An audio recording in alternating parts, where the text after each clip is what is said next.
উত্তর ত্রিপুরা জেলার পানিসাগর ব্লকের ১৫৩টা আসনের ফলাফল গ্রাম পঞ্চায়েতের চলে এসেছে। তার মধ্য হইতে একটি গ্রাম পঞ্চায়েত বিলতুই বিজেপির দখলে গেছে, বিজেপি জয়ী হয়েছে। দক্ষিণ পদ্মবেল যেটা, ওখানেও বিজেপির সংখ্যা বেশি দেখা যাচ্ছে। তার সাথে সাথে দেওচড়া পঞ্চায়েতেও বিজেপির যে পঞ্চায়েতের সংখ্যাটা বেশি দেখা যাচ্ছে।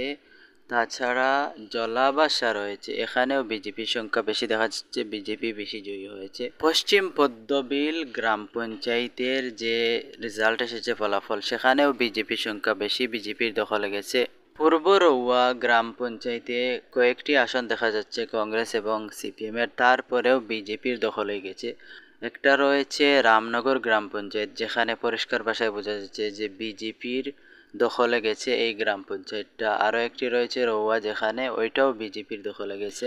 আরও একটি হচ্ছে উত্তর পদ্মবিল, ওই জায়গাতে কংগ্রেসের 2টি আসন দেখা যাচ্ছে, তারপরেও বিজেপির দখলে গেছে, বিজেপি জয়ী হয়েছে। অগ্নিপাশা গ্রাম পঞ্চায়েত বিজেপির দখলে গেছে, বিজেপি জয়ী হয়েছে। তার সাথে রয়েছে দক্ষিণ পানিসাগর, এই গ্রাম পঞ্চায়েতটাও বিজেপি জয়ী হয়েছে। একটা রয়েছে ফেকুচড়া, এই গ্রাম পঞ্চায়েতের মধ্যে সিপিএম এর 3টা দেখাচ্ছে, তারপরেও বিজেপির দখলে গেছে। আরও একটি রয়েছে পূর্ব জলাবাসা, এই গ্রাম পঞ্চায়েতটা পরিষ্কার ভাষায় বিজেপির দখলে গেছে, বিজেপি জয়ী হয়েছে।